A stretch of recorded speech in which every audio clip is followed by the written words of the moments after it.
Of course, it is very obvious that President Bola Ahmed Tinubu, GCFR, has done enough that to deserve him going back for a second term.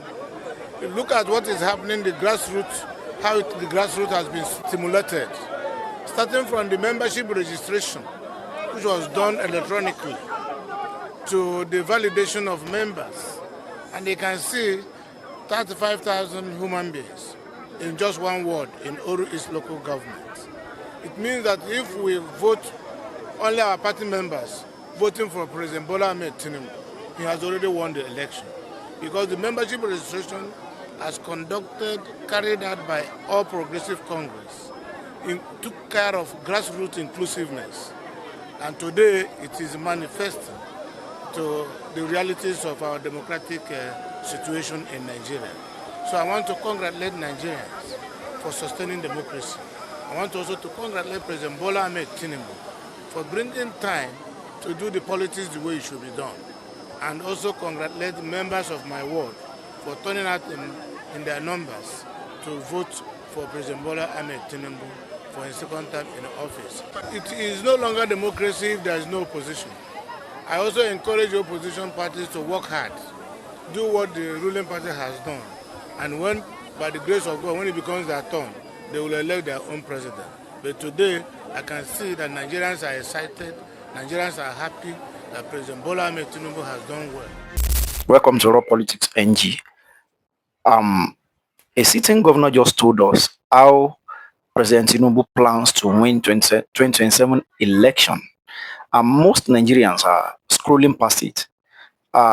Today on Raw Politics, we are slowing this statement down because what Uzodinma said is not a boast, it's a blueprint. Governor Uzodinma, the governor of Imo State and one of President Tinubu's most loyal political allies, is a key stakeholder in the Southeast, a region that has historically not been APC stronghold territory. That details becomes very important in a moment. APC members alone can return President Tinubu for a second term without the votes of people outside APC. That's actually what he said in a brief. On the surface, this sounds like party confidence, a leader rallying his troops. But when you place it under a political microscope, three very loaded questions emerge. Number one, how many registered APC members actually exist? According to INEC data, APC has approximately 40 to 45 million registered members across Nigeria. For context, in the 2023 presidential election, Tinubu won with just 8.8 million votes.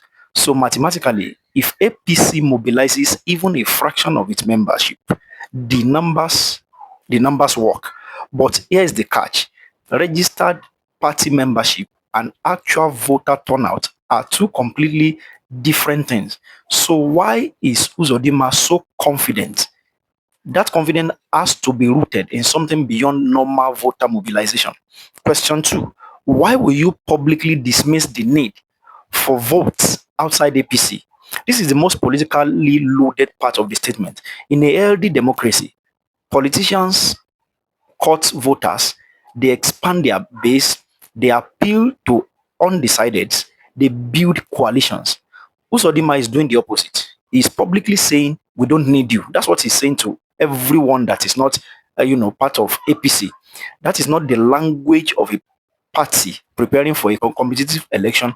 That is the language of a party preparing for a managed election. It signals that APC's 2027 strategy is not persuasion. It is control.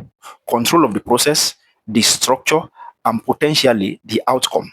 Now, question three, what does this mean for INEC and electoral integrity? This is where the statement becomes most dangerous.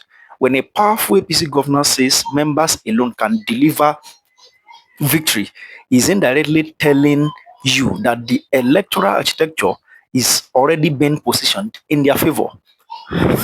And this could point to voter suppression in opposition strongholds, making it hard for non-APC voters to cast or have their votes counted.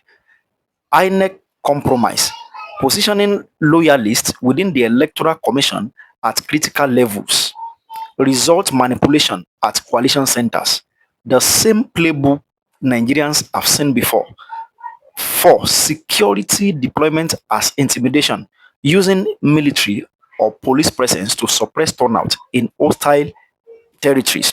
Uzodinma didn't say any of this explicitly, but when a man tells you we will win without needing the other side, he is not talking about superior campaign strategy. He's not talking about this superior campaign strategy. Now, there are some dots we need to connect in this. There are some dots we need to connect. Dot one, APC has been on a massive defection drive, pulling opposition governors and senators into the party. They are not building a movement, they are building a monopoly. Dot two, there have been sustained attacks on INEC's independence and increasing political pressure on the judiciary since 2023. Dot three, the same pattern played out before 2019 and 2023. Uzodinma's statement is not new thinking, it's a public confirmation of what was previously whispered. Dot four, the Southeast Uzodinma's base gave Tinubu some of his weakest numbers in 2023. For Uzodinma to be this confident suggests he believes the 2027 equation will be structurally different, not organically different. Now, what does this mean for ordinary Nigerians? And this is even the crux of the matter. What does this mean for ordinary Nigerians? If APC truly believes they can win without your vote, then your vote is already under threat. And the most dangerous election is not one where your candidate loses. It's one where your vote never counted in the first place. This is why Raw Politics NG exists. Not to support a party, not to tear one party down and support another, but to make sure you understand what is being said between the lines. Because Nigerian politicians have always been more honest in their boasts than in their promises. Drop a comment in the section, share the post, like it, and let's rub minds together. Do you think Uzodinma is bluffing, or do you think 2027 is already decided?